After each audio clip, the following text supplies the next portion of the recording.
आज या ठिकाणी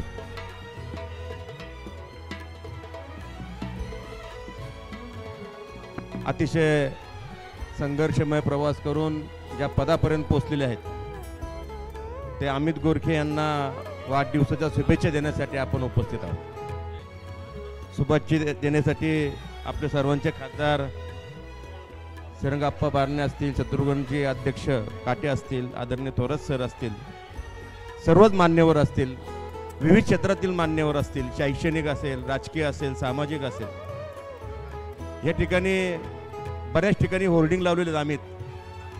ते होर्डिंगमध्ये वेगवेगळ्या पद्धतीचे वेगवेगळ्या वेशभूषेतले फोटो देखील आम्ही पाहिले, पण कितवा वाढदिवस हे काय त्याच्या आकडागाच दिसला नाही।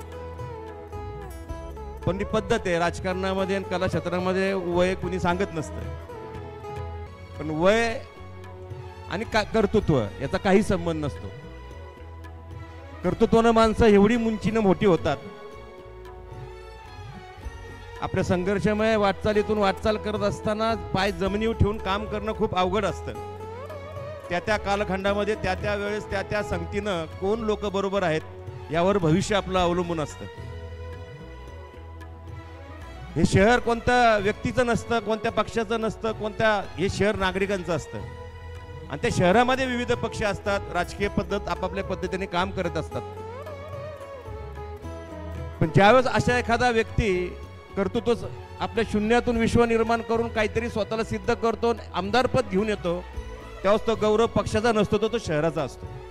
म्हणून अमित गोरखे आपण जो विधान परिषदेचे आमदार झालेला हा आपला पक्षाचा तर आहेच आहे, परंतु विशेषतः माझ्या शहराचा बहुमान आहे की तुम्हाला त्यासाठी निवड तुमची ठरवली आणि तुम्हाला संधी दिली। आणि म्हणून भविष्याच्या वाटचालीसाठी आपल्याला अनेक पदं येतील, पण पद निर्माण करण्यासाठी आपल्याला काम करावं लागेल, आपल्याला सिद्ध करावं लागेल। प्रसिद्ध होण्यासाठी रोज स्वतःला सिद्ध करावं लागतं आणि ती आपल्या रक्तामध्ये ती सवय आहे। आईने केलेला संघर्ष, त्यांनी केलेली वाटचाल, या कुटुंबाचा मी माझ्या लहानपणापासून साक्षीदार असल्या कारणानं ते कुटुंब माझ्यापासून वेगळं कधीच नाही। आणि अमितला पहिलं नाचवलं आमच्या स्टेजवर, आम्हीच नाचवले पहिलं, आणि तो आता सगळ्यांना नाचवतोय।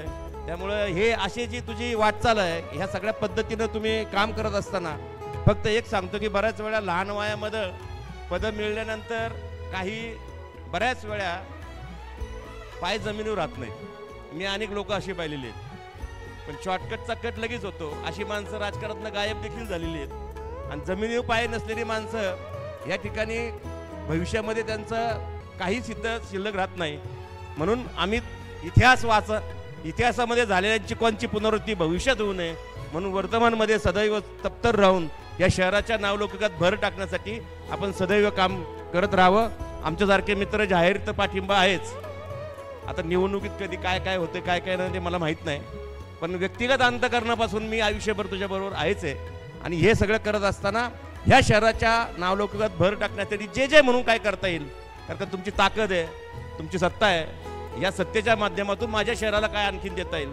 आणि बऱ्याच वेळा खरं तर विधान परिषद मागण्याचं धाडस सुद्धा नव्हतं पूर्वी, बरोबर ना सर?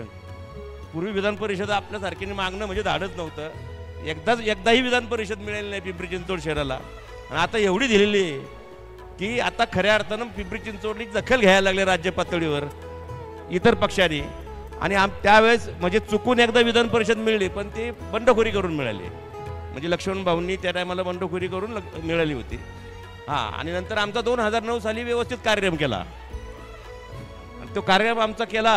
पण ह्या सगळ्या वाटचालीमध्ये कुणीचा कार्यक्रम केला त्याही पेक्षा या शहरासाठी त्यांचं काय योगदान आहे हे फार महत्त्वाचं आहे। म्हणून मी अमित गोरखे यांना वाढदिवसाच्या खूप शुभेच्छा। वय वाढत असतं, वयाबरोबर त्याच्या डबल 10 पटीनं कर्तृत्व देखील वाढवावं, अशा पद्धतीच्या मोऱ्या चरणी मी प्रार्थना करतो की तुला अतिशय चांगल्या पद्धतीचं आयुष्य, निरोगी आयुष्य आणि यशस्वी आयुष्य।